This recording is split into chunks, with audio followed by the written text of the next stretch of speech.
Vamos a continuar con la entrevista que hicimos con Aníbal Estela. La verdad es que no podíamos parar de conversar, hubiéramos necesitado mucho más tiempo y mucho más videos, pero bueno, la idea era hacerlo en 2 videos, pero hemos conversado muchísimo, siempre es un placer conversar con Aníbal. Así que van a ver algún cambio de día, de luz, de ropa, pero es porque hemos necesitado más tiempo. Así que espero que les interese y nos vemos en el próximo video. Llega un momento que queda en el gobierno como presidenta Isabel con una fuerte incidencia de López Rega. ¿Qué recuerdo tenés de ese gobierno? ¿Qué pasó con el intendente aquí en La Matanza? No. Primero quiero recordar que antes el general Perón le pidió la renuncia al gobernador de Buenos Aires, que era el compañero Videgain.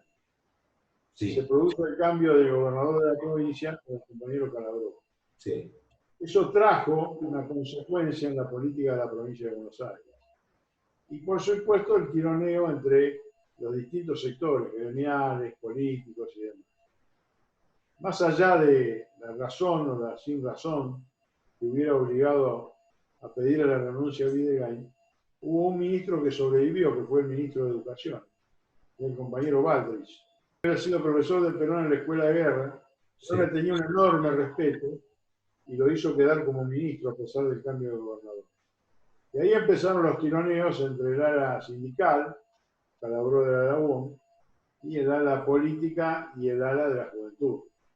Se volvió a notar claramente que había un resquebrajamiento. Yo era muy joven, pero tenía el apoyo de distintos sectores políticos y gremiales. Iba a La Plata y cuando estaba Videgain hablaba con Gloria, que era la hija, y conseguíamos cosas para las escuelas.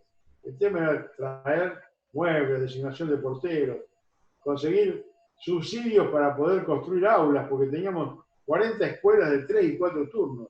Los chicos iban de 8 a 10, de 10 a 12, de 1 a 3 y de 3 a 5 a la escuela. O los que estaban mejor iban de 8 a 11, de 11 a 2 de la tarde y de 2 de la tarde a 5.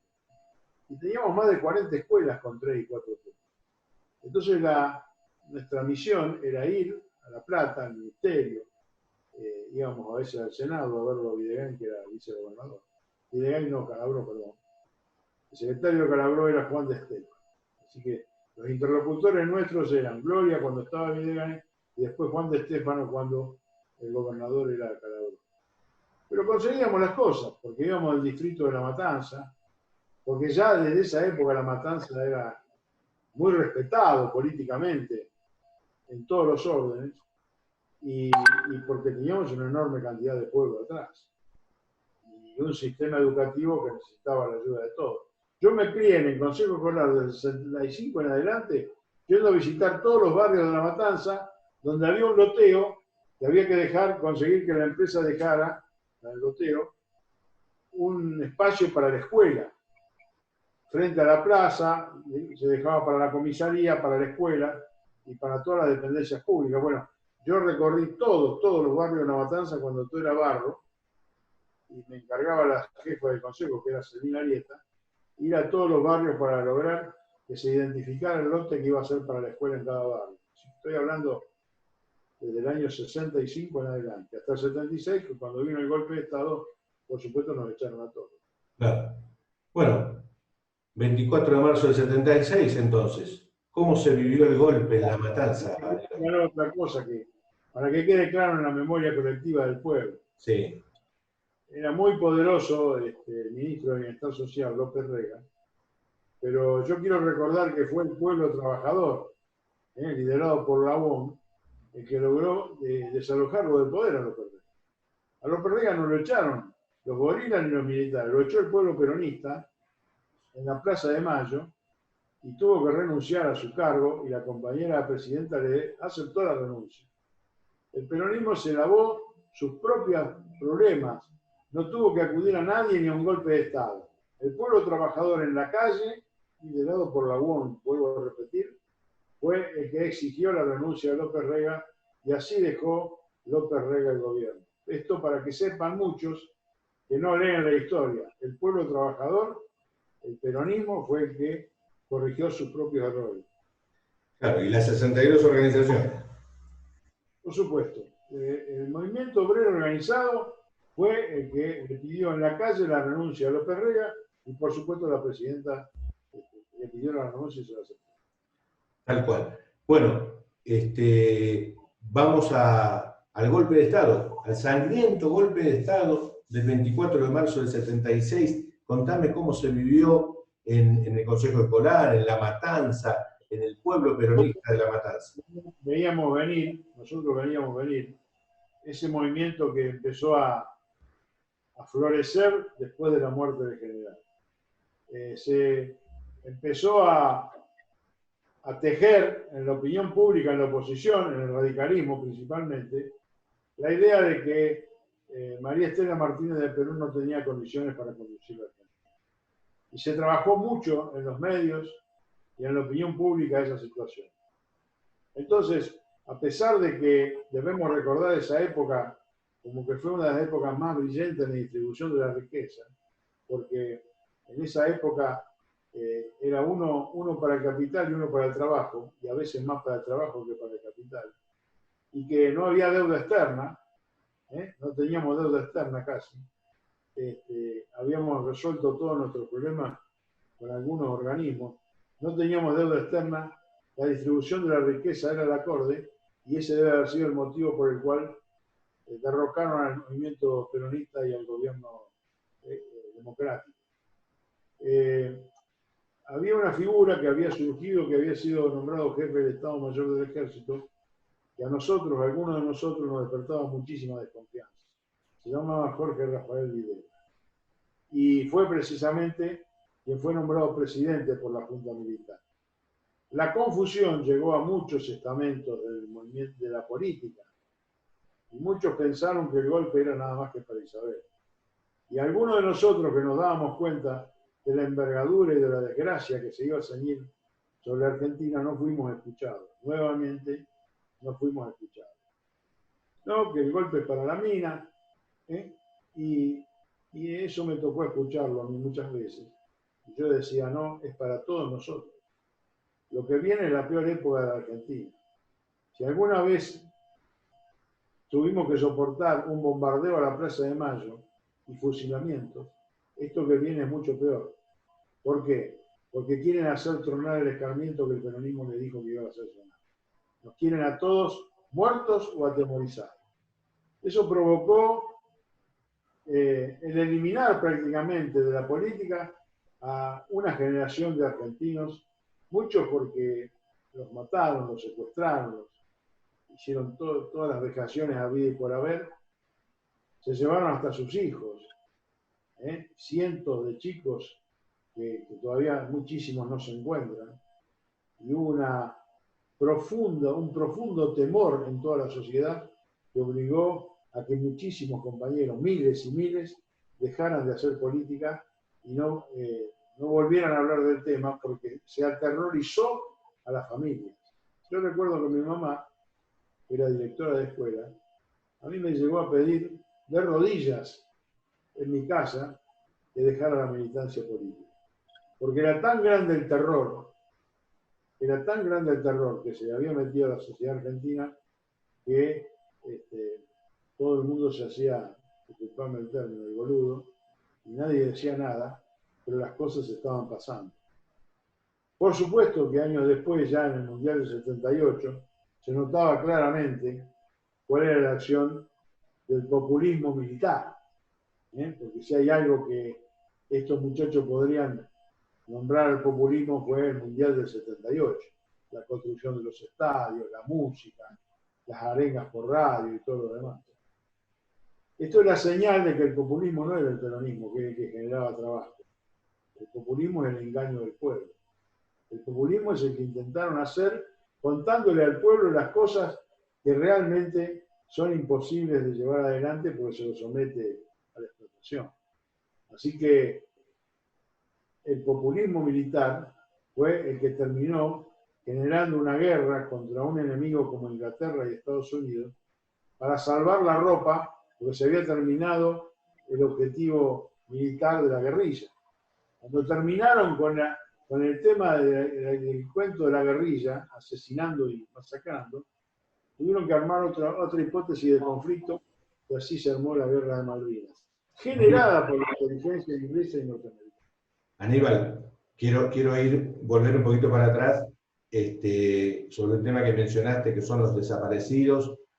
En La Matanza hubo 500 desaparecidos y me mencionaste. Sí, decime. Nosotros no sabíamos a la noche, cuando volvíamos a casa, si nos iban a tirar, de qué lado tiraban y dónde te iban a llevar. Y muchos estuvieron presos y después los soltaron porque no tenían ninguna prueba en contra. Cuando encontraban un tipo con un poquito de sentido común, lo tenían que largar. Nosotros teníamos al compañero Soto, Delford Soto, que lo único que había hecho en su vida era observar el Estado y criticar lo que estaba mal. Pero era un escritor, un literato, un tipo que tenía una enorme cantidad de valores. Cómo se llevaron a él, a Jorge Congé. Es innumerable la cantidad de compañeros que perdieron la vida y su familia sufrió. ¿Cómo será esto? En la escuela normal a la que yo asistía, después, con el transcurso del tiempo, se verificó que hubo una enorme cantidad de estudiantes que fueron secuestrados, pero que en ese momento se tapaban, no se sabía quiénes eran. ¿Vos recordás concretamente algún caso de algún compañero que lo fueran a buscar? ¿Podés contarnos en detalle algún caso particular? Sí, por supuesto que recuerdo perfectamente. El más notorio es el de Delford Soto, que no apareció nunca más. El hermano de Delford era Néstor y trabajaba con nosotros en el Consejo Escolar. Ricardo Roleri pertenecía a la misma agrupación que Delford y otros compañeros militantes de esa época, que era la 9 de junio. Pero algunos compañeros se los llevaron y los cagaron a palo, pero lo único que le arrancaban era que era peronista. ¿Qué le iban a decir? ¿Qué le iban a inventar? Y bueno, con el tiempo algunos los fueron largando porque no tenían. ¿Qué le iban a decir? Lo iban a matar por peronistas. Entonces, muchas veces dependía del imbécil que tuviera delante para interpretar lo que se decía. Y mucha gente, el odio ese contra el peronismo, llevó a que mucha gente desapareciera por el solo hecho de ser peronista. Cuando en el 83 se empieza a hablar de elecciones, ¿qué pasó en La Matanza? ¿Qué pasó en el peronismo de La Matanza? ¿Qué pasó en el peronismo de La Matanza? Nosotros, como siempre, teníamos 2 o 3 líneas políticas en La Matanza. El candidato a intendente, digamos, del oficialismo del Partido Justicialista fue Federico Pedro Russo. Hubo una segunda lista que estaba compuesta por el sindicato municipal con la conducción de Sánchez, compañeros del comando de organización y otros sectores, y una tercera que esta lista llevaba de candidato a Atilio Clerici, y después la tercera estaba encabezada por el doctor de Giudice y el doctor Itá. Sí, autoconvocatoria peronista. Y no me acuerdo bien los nombres, pero era una síntesis de sectores del cafiarismo, del UDER y de otros sectores, digámosle, ubicados cerca de estas dos personas, del Giudice y de Taranto. ¿Y vos estabas en esa lista colaborando? ¿Estabas en esa lista colaborando? Sí, sí, pero ni bien terminaron las elecciones, nos cuadramos todos y fuimos detrás de el compañero Federico Russo, que fue electo. Pertenecimos y pasamos siempre en la oposición, pero colaborando todo lo que podíamos con el gobierno municipal. El peronismo tiene esa virtud de encuadrarse detrás de aquellos que ganan las elecciones. Y ese gobierno, bueno, las elecciones hacen que en La Matanza sea Federico Russo el intendente. En la provincia de Buenos Aires, Alejandro Armendari, radical, gana la gobernación. Una una persona desconocida. El fenómeno Alfonsín hizo que Armendáriz fuera gobernador de la provincia 6 años. La fórmula de ellos fue Armendáriz Roulette. Y realmente, y lamentablemente, Armendáriz no tenía experiencia para poder gobernar la provincia. Es célebre por una sesión de 6 puntos de la coparticipación federal de la provincia, el resto, que nunca pudimos recuperar, y nuestras carencias presupuestarias vienen desde esa época. Claro. Y el candidato a gobernador del peronismo había sido Herminio Iglesias, ¿verdad? Sí, esa reunión me consta porque tuve información directa de una persona que participó. Estaba Lorenzo Miguel, que era el presidente del partido, Antonio Cafiero, Luder,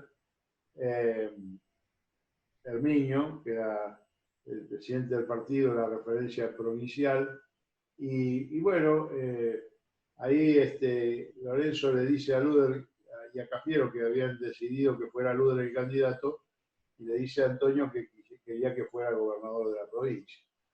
Y Cafiero dijo que no, que quería ser presidente, candidato a presidente, creía que tenía condiciones como para disputarle a Luder.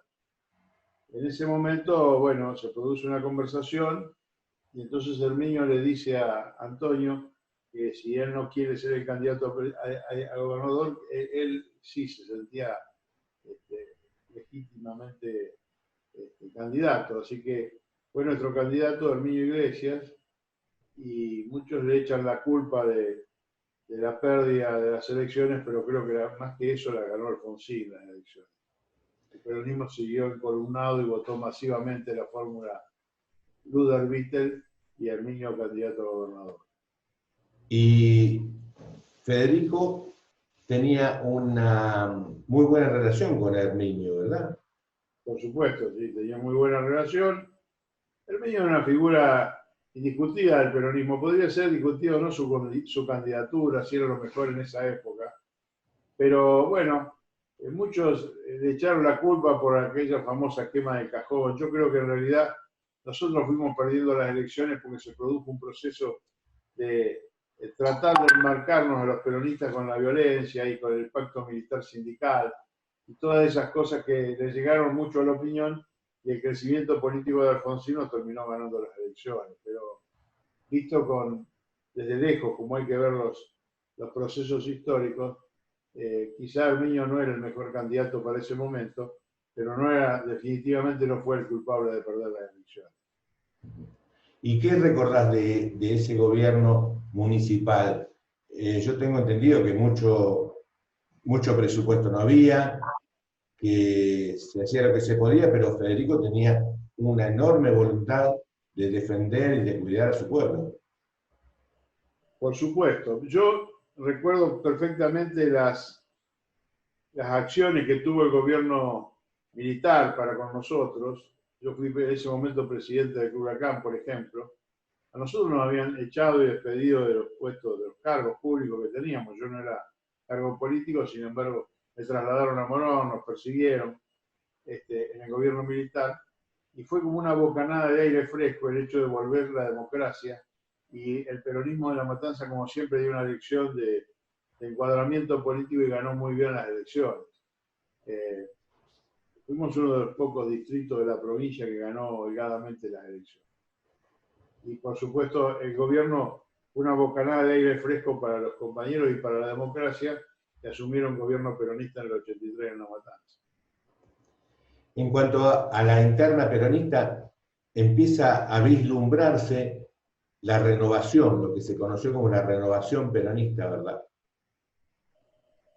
Sí, ese proceso de la discusión de las candidaturas, en el caso de Herminio concretamente, terminó produciendo lo que nosotros decíamos que había que hacer, que había que cambiarle la cara para volver al poder. Era difícil pensar, después de perder una elección como la habíamos perdido, y con el alfonsinismo queriendo crear el tercer movimiento histórico, íbamos a volver tan rápido a la victoria.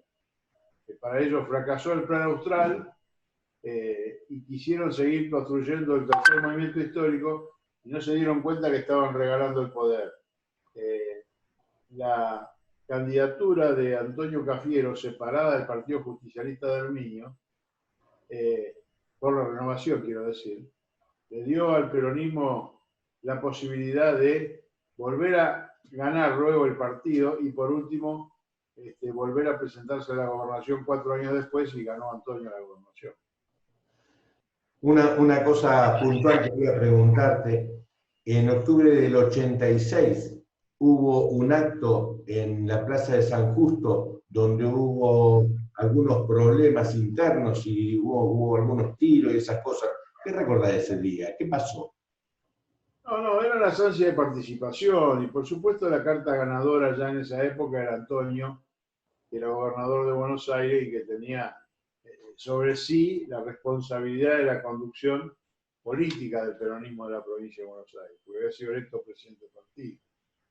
Y bueno, había dos sectores que queríamos tener a Antonio en la boleta, o la renovación peronista, uno encabezado en ese momento creo que era el candidato, la conducción política era del Giudice, pero unos compañeros pensaron que dándole, después de perder las elecciones partidarias acá con Federico, que había que darle la oportunidad a Alberto Pierri, cosa que yo no quería de ninguna manera. Pero bueno, fue una elección donde también volvimos a perder la candidatura a la intendencia municipal. Ajá. Los dos sectores eran de la renovación. El otro sector estaba encabezado por el compañero Borda y muchísimos compañeros que lo acompañaban también. Pero había una enorme participación política. Los problemas del peronismo siempre fueron porque el ansia de la participación siempre a veces te lleva a tratar de tener disputas internas, pero pasado ese lapso, después todos nos encuadramos y nos abrazamos y seguimos adelante porque es nuestra misión y porque primero la patria siempre. Seguro. Está creciendo en este momento histórico la figura de Alberto Pierri que acabas de mencionar. ¿Cómo fue que llegó Alberto? ¿Cómo fue su crecimiento? Alberto llega de la mano de Manolo Torres en Loma de Zamora, haciendo un aporte importante a la campaña de Cafiero y con la promesa que le habían hecho de que iba a ser candidato a diputado. Finalmente entra el número 9 en la lista de la renovación peronista. Nosotros queríamos que ese lugar fuera para el Giudice, pero bueno, es tan buena la elección de Cafiero y de la renovación en la provincia que finalmente Alberto entra como diputado nacional. A partir de ese momento se transforma en una figura de la Matanza y de la provincia de Buenos Aires, porque siendo diputado nacional, él no desaprovecha esas oportunidades. Y finalmente, 2 años después, es candidato a intendente municipal, en otra elección que se vuelve a perder con Federico. Claro. Y también aparece la figura de Cosi, que es quien termina desplazando a Federico de la Intendencia, ¿verdad? Bueno, en el caso de Cosi era una persona de directa relación con Alberto Pierri. Nosotros tampoco estábamos de acuerdo con esa candidatura, lo planteamos formalmente con Pierri, y Pierri lo sostuvo, por lo que él fue el que ganó las elecciones a intendente municipal. Y bueno, por supuesto, todo el peronismo, una vez que Cosi asumió la intendencia, también volvió a ratificar el apoyo a quien había ganado. Pero esas candidaturas a nosotros nos alejaron un poco de lo que era el peronismo tradicional de La Matanza, y que había luchado siempre, primero por la vuelta de Perón, y después tratando de llegar al poder, y bueno, hasta Federico perdió. Nosotros tenemos que haber hecho una alianza y juntar las fuerzas para poner un hombre de la militancia política de La Matanza, pero se impuso Cosi, que era el candidato de Alberto Pierri.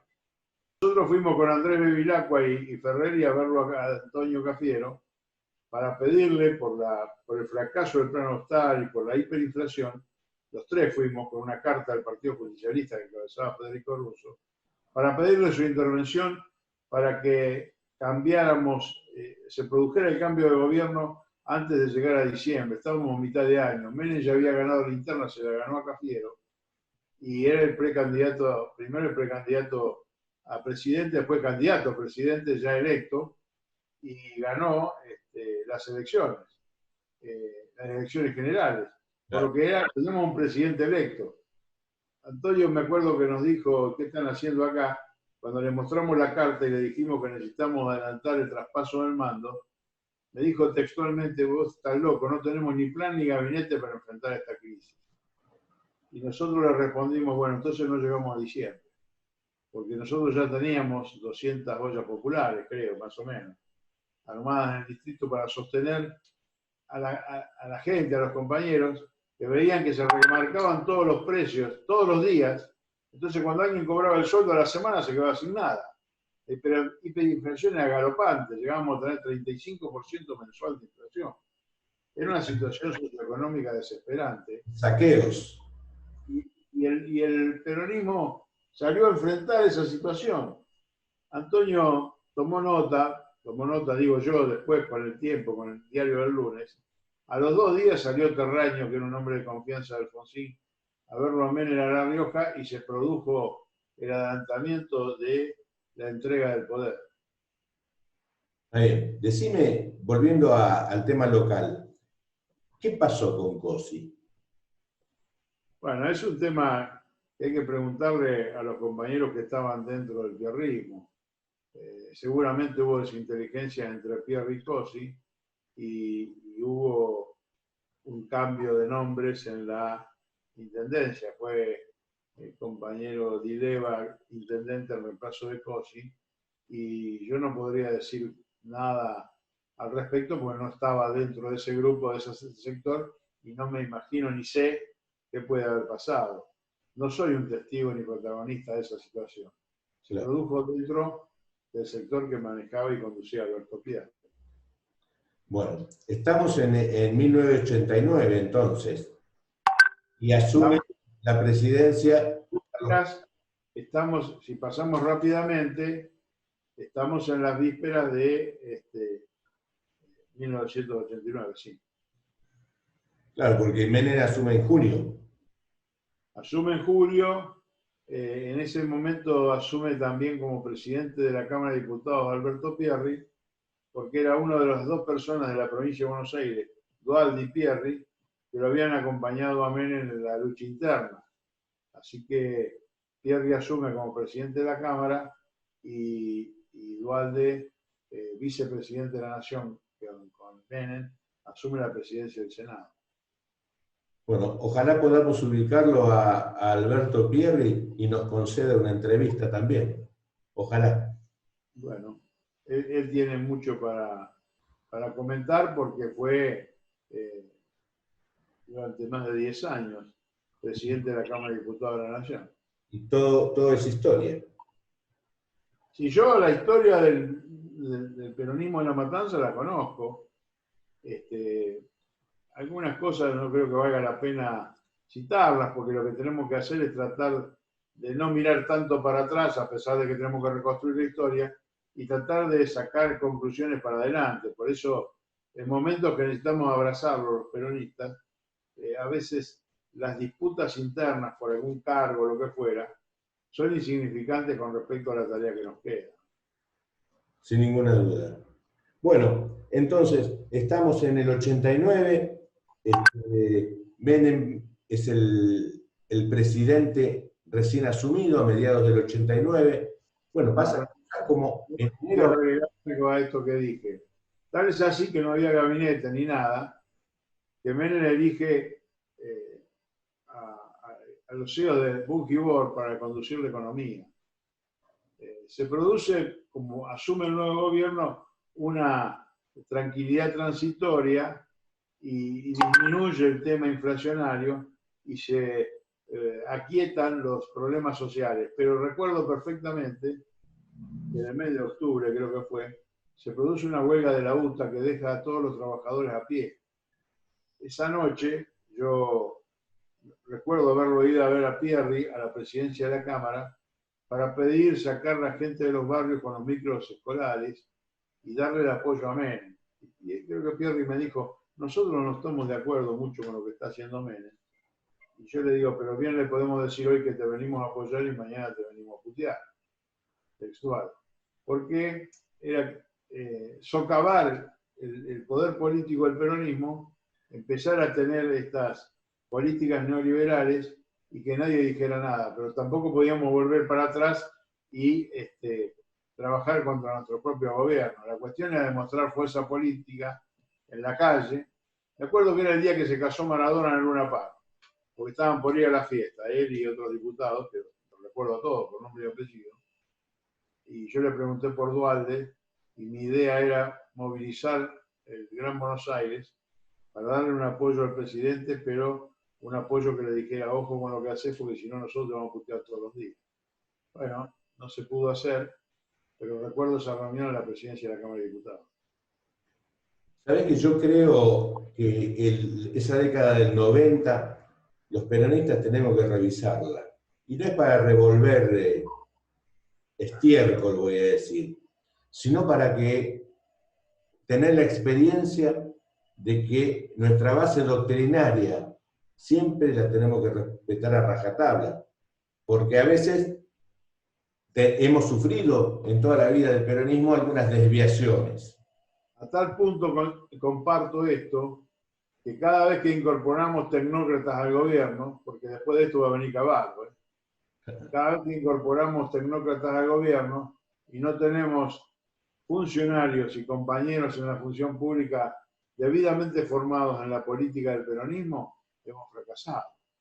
Esto de que nuestros compañeros admiren a algunos economistas o a los monetaristas o a las figuritas de turno del televisor, nos ha llevado a fracasos y a ondulaciones en nuestro ejercicio del poder. Bueno, comparto lo que decís, y ese fracaso que nos llevó a todos a una situación de vueltas de foja cero fue el que después se consolidó con el Pacto de Olivos y la segunda presidencia de Menem. yo creo que los mayores tenemos también responsabilidad por la formación política e integral de los más jóvenes, para que no suceda nunca más que no tenemos cuadros técnicos políticos. Y es a nivel de gobierno municipal, provincial y nacional, le digo. Eso es algo que no... Comparto totalmente, y esa, digamos, visión de que los cuadros técnicos nos van a ayudar a salvarnos es un error. El problema es político, y de fondo. Si el cuadro técnico se forma como corresponde en la política, seguramente no va a errar, no va a errar. Esto no quiere decir tener posiciones extremas, porque hay cuadros técnicos que son muy valiosos. Pero lo que hace falta para conducir el Estado es formación política y no abdicar de las condiciones.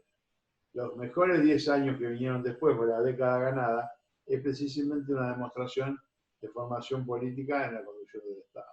Claro. ¿Sabes, Aníbal, que quiero acelerar un poco porque si no vamos a necesitar muchos capítulos con Dale. Y quiero que hablemos lo más posible, que recorramos lo más posible. Y bueno, la década del 90 más o menos está expresada. Ya buscaré yo algún compañero para entrevistar, para que nos explique más qué fue lo que sucedió y que nos aclare algunas cosas con respecto a la década del 90. Pero Dos cosas, digo, nada más. Sí. Las ideas neoliberales y las ideas de las privatizaciones le quitaron al pueblo argentino de la posibilidad de la conducción del Estado. Porque cediendo todo lo que cedimos y en manos de quien lo cedimos, retrocedimos violentamente. Después viene la reforma de la Constitución, el Pacto de Olivos y la reelección de Menem. Así que fueron 10 años. Tal cual. La década del 90 termina en una elección en el año 99 que vos recordarás mucho. Perfecto. Donde una elección fundamental, una elección bisagra, donde se vuelve al peronismo. Y lo digo especialmente por La Matanza. Lo digo especialmente por un nombre que brilla en la historia del peronismo, que es Alberto Balestrini. Quiero que recuerdes esa elección del 99, quiero que me recuerdes. Bueno, primero quiero decir que Alberto era mi amigo, mi compañero. Y los dos teníamos la misma edad, que crecimos juntos en la política. Él era apoderado de nuestra lista, era un hombre formado en el Muso, junto con otros abogados como Balán y Carlos Álvarez. Pero era el compañero que siempre estaba al lado nuestro en su perfil de militante político con conocimiento legal. Era nuestro apoderado, era el hombre en el cual nosotros confiábamos. Y con el que debatíamos y nos peleábamos mucho, pero que teníamos una ansiedad por servir a la patria, ¿no? Así que en el año 99, Alberto siendo senador provincial, ya había sido diputado nacional, Dualde le confía la candidatura a intendente municipal por el sector que él representaba. Y bueno, recuerdo una entrevista que me llama Dualde para que baje una lista que yo tenía de distrito. Y le dije que no la iba a bajar porque los compañeros que yo tenía no eran ni de Pierri ni de Balestrini. Iban a terminar engrosando el frepaso si yo me iba de la elección. Pero con Alberto sabíamos que el candidato era él. Y cuando Dualde me manda a mí las boletas de Dualde Rucaos para agregar a mi lista, yo las guardé en mi casa, es testigo mi mujer y mis hijos. Y no las presenté en la lista, fui con la lista corta, porque quería que ganara Alberto Balestrini. Y ganó Alberto Balestrini. Así que recuerdo que hablamos con él el día de la interna, y después hablamos cuando le ganamos a Pinky, que es otro hito histórico del peronismo de La Matanza, cuando perdió la señora televisión con Alberto Balestrini. ¿Por qué no recordás el día de la elección? Sí, cómo no. Por favor. El día de la elección fui a votar a la escuela de Villa Luzuriaga, 153, donde voté toda la vida viviendo en San Justo, y se bajó Pinky de un auto con anteojos negros, parecía una estrella de Hollywood. Y le dije a mi hermano que estaba conmigo, también no nos puede ganar, porque no se acercó nadie a saludarla, en Villa Luzuriaga.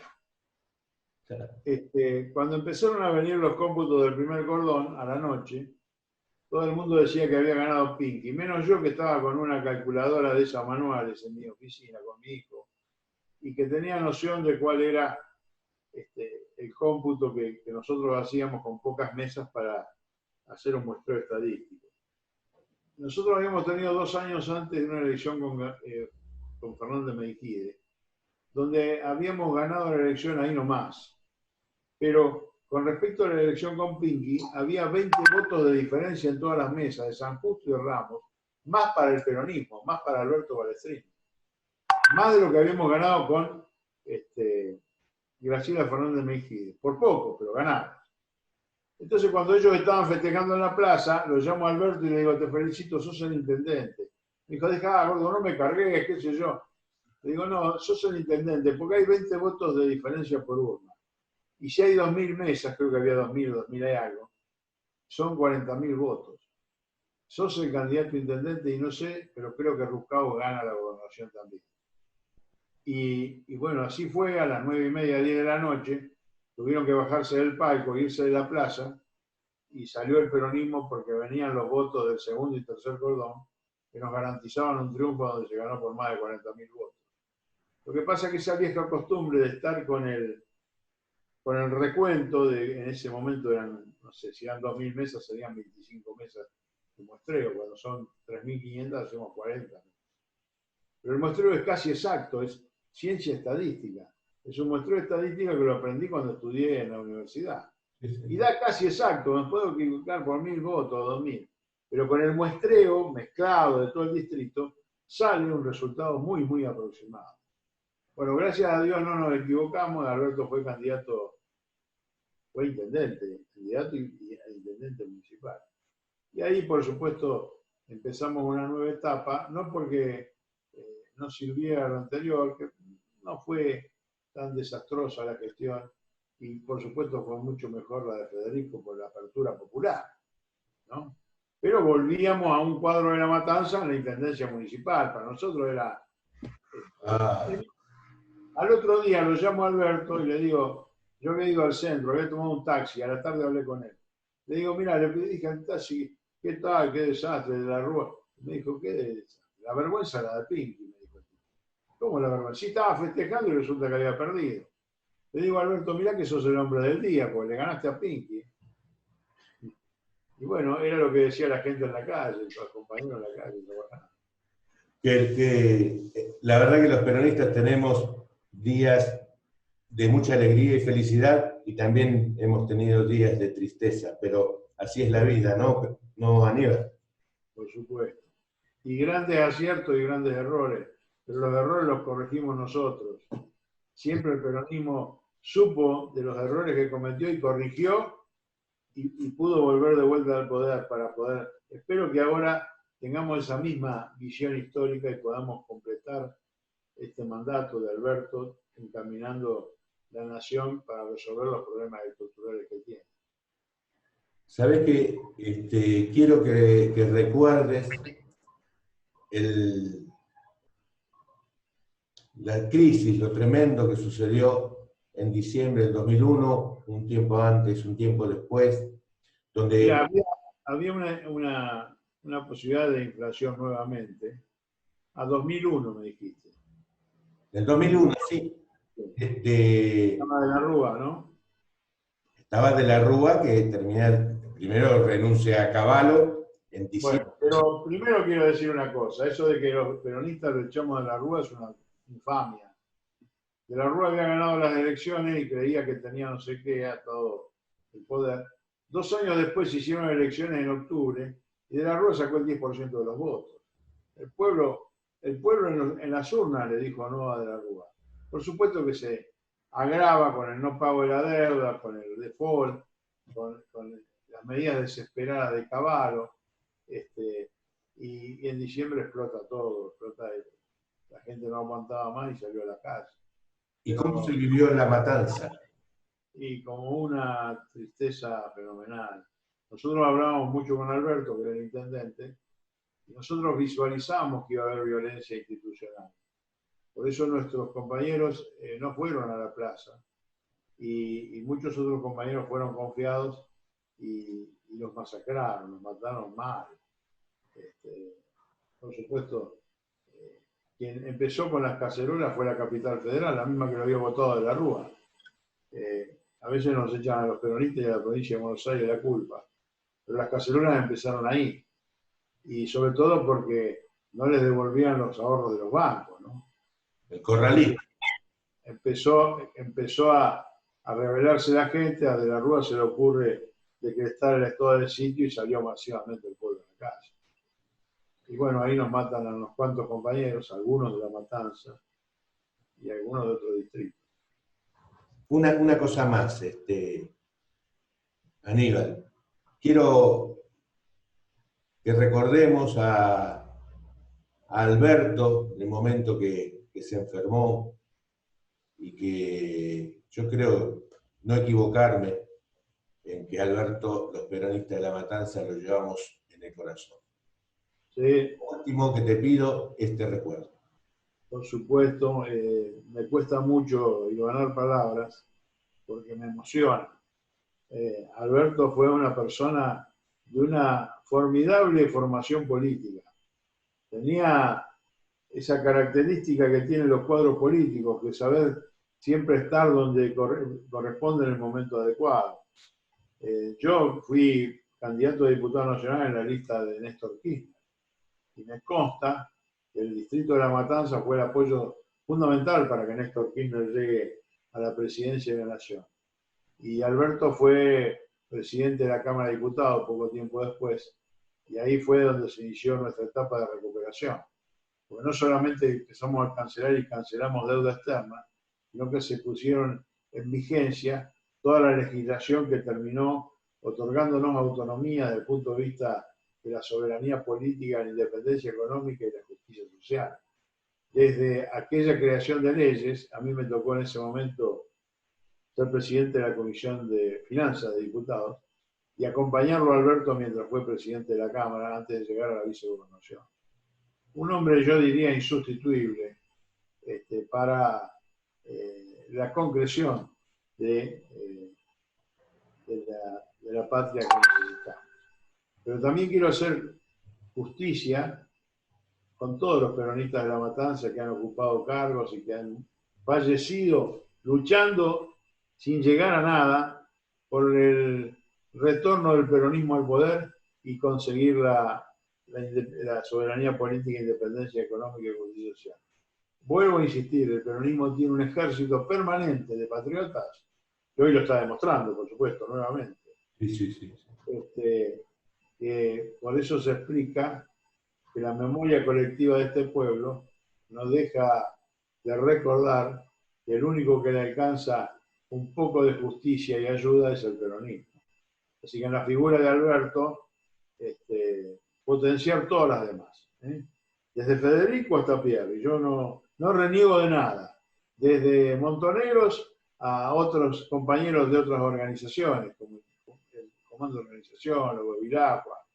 Nosotros tenemos una enorme historia puesta al servicio de la nación y de su pueblo. Así que yo sé que el tiempo es corto, pero no quería dejar de decir esto porque debemos estar hermanados más que nunca para poder sacar a la Argentina adelante. Y hoy se cumplen 10 años de la movilización popular más importante que yo vi en mi vida, que fue el aniversario del 25 de mayo de 2010.